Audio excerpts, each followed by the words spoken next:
അസ്സലാമു അലൈക്കും വറഹ്മത്തുള്ളാഹി വബറകാതുഹു. അൽഹംദുലില്ലാഹി നഹ്മദുഹു വനുസല്ലി വനുസല്ലിമു അലാ റസൂലിൽ കരീം അമ്മാ ബഅദ്. സ്നേഹമുള്ള ശ്രോതാക്കളെ, അല്ലാഹു നമ്മെ എല്ലാവരെയും സ്വീകരിക്കുമാറാകട്ടെ. നമുക്ക് ഇന്ന് ചർച്ച ചെയ്യാനുള്ളത് ഖുർആനിലെ ദുആകളെ പറ്റിയാണ്. ഖുർആനിലെ ദുആകളിൽ ധാരാളം ദുആകൾ വിശുദ്ധമായ ഖുർആനിൽ കാണാൻ കഴിയും. എല്ലാ ദുആകളെയും നമുക്ക് ചർച്ചയ്ക്കെടുക്കാനുള്ളൊരു സമയമില്ല. എങ്കിലും നിത്യജീവിതത്തിൽ നമുക്ക് ഓർത്തിരിക്കാനും നമ്മുടെ ദുആകളിൽ ഉൾപ്പെടുത്താനും കഴിയുന്ന വളരെ ദൈർഘ്യമല്ലാത്ത ദുആകളെ പറ്റി ഒരു ചർച്ചയാണ് ആഗ്രഹിക്കുന്നത്. അതിൻ്റെ ഭാഗമായിട്ടാണ് കഴിഞ്ഞ മജ്‌ലിസിൽ നമ്മൾ ഒരു ചെറിയ ദുആ പരിചയപ്പെട്ടിരുന്നു. ആ ദുആ റബ്ബനാ തഖബ്ബൽ മിന്നാ ഇന്നക അൻതസ് സമീഉൽ അലീം എന്നുള്ളതായിരുന്നു. റബ്ബനാ തഖബ്ബൽ മിന്നാ, നമ്മുടെ സംരക്ഷകനെ നാഥ, നമ്മളെ നിന്നും നീ സ്വീകരിക്കണമേ. ഇന്നക അൻതസ് സമീഉൽ അലീം, നീ എല്ലാം അറിയുന്നവനും കേൾക്കുന്നവനുമാണല്ലോ എന്നാണ് ആ പ്രാർത്ഥനാ വചനം. അതിൻ്റെ വിശദീകരണങ്ങൾ കഴിഞ്ഞ മദ്രസയിൽ പറഞ്ഞിരുന്നു. ചില അസൗകര്യങ്ങൾ കൊണ്ട് അതിൻ്റെ വീഡിയോ തയ്യാറാക്കാൻ കഴിഞ്ഞില്ലായിരുന്നു. ഇന്ന് ഇൻഷാ അല്ലാഹ് അടുത്തൊരു ഭാഗമാണ്. അത് ഇന്നത്തെ ചർച്ചയുടെ ടോപ്പിക് എന്ന് പറയുന്നത് പ്രാർത്ഥനകളെ ചുരുക്കരുത് എന്നുള്ളതാണ്. അതായത് സൂറത്തുൽ ബഖറയുടെ 200-201 ആയത്തുകളിൽ അല്ലാഹു തആല രണ്ട് തരം പ്രാർത്ഥനകളോടുള്ള സമീപനങ്ങളെ പറയുന്നുണ്ട്. ഒന്ന്, ഭൗതികമായ ലോകത്ത് ലഭിക്കേണ്ടുന്ന അനുഗ്രഹങ്ങളിൽ മാത്രം പ്രാർത്ഥനകളെ ചുരുക്കുക.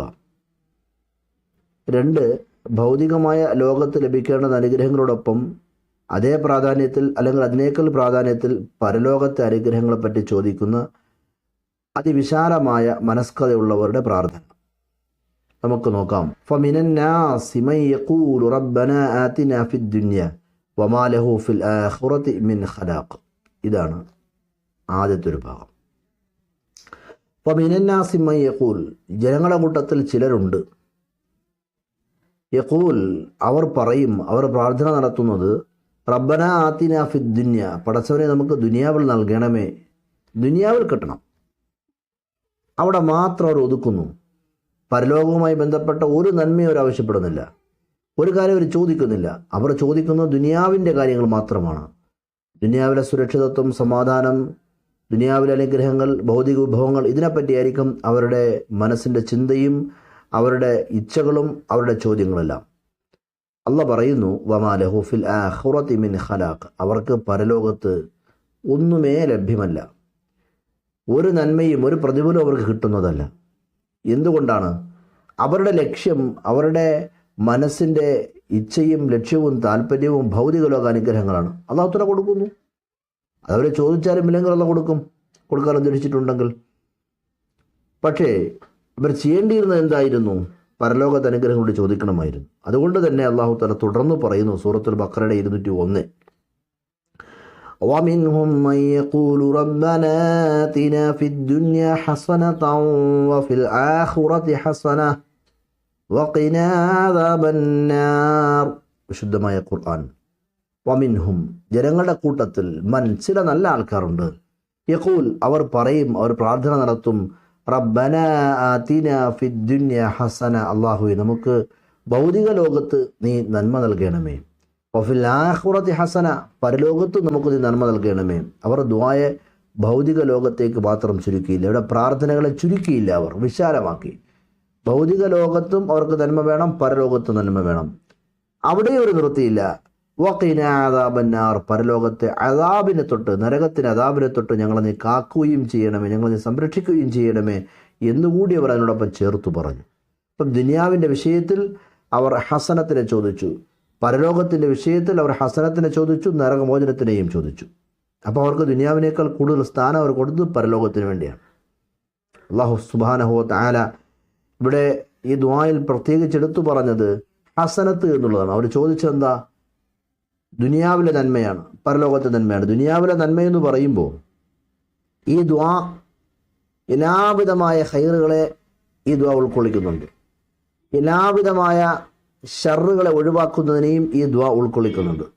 ദുനിയാവിലെ നന്മയെന്ന് പറയുമ്പോൾ ആരോഗ്യം അതിനകത്ത് വരും, ഭവനം അതിനകത്ത് വരും, നല്ല ഇണ അതിനകത്ത് വരും, വിശാലമായ ജീവിത വിഭവം അതിനകത്ത് വരും. ഇങ്ങനെ തുടങ്ങി ഭൗതികമായ ലോകത്ത് ഒരു മനുഷ്യന് ലഭിക്കുന്ന നന്മയായി കാണുന്ന എന്തെല്ലാം കാര്യങ്ങളുണ്ടോ ഇതെല്ലാം തന്നെ ഹസനത്തുൻ എന്ന വാക്കിനകത്ത് വരികയാണ്. പരലോകത്തേക്ക് വരുമ്പോഴും പരലോകത്ത് ലഭ്യമാകുന്ന എന്തെല്ലാം ഉണ്ടോ, എന്തെല്ലാം അനുഗ്രഹങ്ങളുണ്ടോ, എന്തെല്ലാം നേട്ടങ്ങളുണ്ടോ അതെല്ലാം തന്നെ ഹസനത്തിനകത്ത് വരുന്നു. അതിനോടൊപ്പം വഖിന അദാബന്നാർ, നരകത്തിനെ തൊട്ട് ഒരു കാവലിനെ ചോദിക്കുകയാണല്ലോ, അല്ലാഹു തആല അത് നൽകുന്നു. ഇങ്ങനെ ദുആ ചെയ്യുന്ന, ദുആയെ വിശാലമാക്കിയ, ദുആകളെ പ്രാർത്ഥനകളെ ചുരുക്കാതെ ദുആകളെ വിശാലമാക്കിയ ആൾക്കാർക്ക് അല്ലാഹു എന്താണ് പ്രതിഫലമായി നൽകുന്നത്? ഉലൈക ലഹും നസീബും മിമ്മാ ഖസബു വല്ലാഹു സരീഉൽ ഹിസാബ്. അല്ലാഹു തആല പറയുകയാണ്, അവർക്ക് ഇങ്ങനെ ഭൗതികവും പാരത്രികമായ ലോകത്തെ നന്മ ആവശ്യപ്പെട്ട, പരലോകത്ത് നരകത്തിൻ്റെ അദാബിനെ തൊട്ട് കാവലിനെ തേടിയ ഈ നല്ല മനുഷ്യർ, ആ നല്ല മനുഷ്യർക്ക് അല്ലാഹു സുബ്ഹാനഹു വ തആല ഉലൈക അക്കൂട്ടർ ലഹും അവർക്കുണ്ട് നസീബും മിമ്മാ കസബു, അവർ ഈ ഭൗതിക ലോകത്ത് ചെയ്തു പോയതിൻ്റെ പ്രതിഫലമായിട്ട് അതിൻ്റെ ഒരു ഓഹരിയെ അല്ലാഹു തആല പ്രതിഫലമായിട്ട് നൽകുന്നതാണ്. വല്ലാഹു സരീഉൽ ഹിസാബ്, അല്ലാഹു തആല വളരെ വേഗം വിചാരണകളെ പൂർത്തിയാക്കുന്നവനാകുന്നു, വളരെ വേഗം കണക്ക് നോക്കുന്നവനാകുന്നു, വിചാരങ്ങളെ പൂർത്തീകരിക്കുന്നവനാകുന്നു. അപ്പോൾ അവർ ഈ ചെയ്ത പ്രാർത്ഥനയുടെ പേരിൽ അവർക്ക് അല്ലാഹു തആല സമ്പൂർണ്ണമായി അവർ ചെയ്തു പോയ നന്മകളുടെ പ്രതിഫലത്തിന് സമ്പൂർണ്ണമായിട്ടും അല്ലാഹുവർക്ക് നൽകുന്നതാകുന്നു. പ്രിയമുള്ള മുഅ്മിനീങ്ങളെ, ശ്രോതാക്കളെ, ഒരു കാര്യം ഇവിടെ ശ്രദ്ധേയമാണ്. ഒരുപാട് ദുആകൾ നമുക്കറിയാമെങ്കിലും ദുആകളുടെ കൂട്ടത്തിൽ ഏറ്റവും ശ്രദ്ധേയവും ആശയസമ്പുഷ്ടവുമായൊരു ദുആയാണ് റബ്ബന ആതിനാ ഫിദ്ദുനിയ ഹസന വഫിൽ ആഖിറതി ഹസനത വഖിനാ അദാബന്നാർ, അല്ലേ? അതുകൊണ്ട് തന്നെ നമുക്ക് ആ ദുആയെ പതിവാക്കാം. നമ്മുടെ ദുആകളിലേക്ക് ഇത് വരട്ടെ.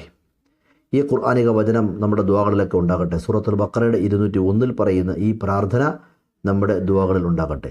നമ്മുടെ പ്രാർത്ഥനകളിൽ ഒന്നും തന്നെ ഭൗതികമായ അനുഗ്രഹങ്ങളെ മാത്രം ചോദിച്ച് ചുരുക്കാതെ ഭൗതികവും പാരത്രികമായ അനുഗ്രഹങ്ങളെ ചോദിക്കുന്നവരാകട്ടെ. എപ്പോഴും ദുആ ചെയ്താലും പരലോകത്തെ അദാബിനെ തൊട്ട് കാവലിനെ തേടുന്ന നല്ലൊരു സ്വഭാവം നമുക്കുണ്ടാകട്ടെ.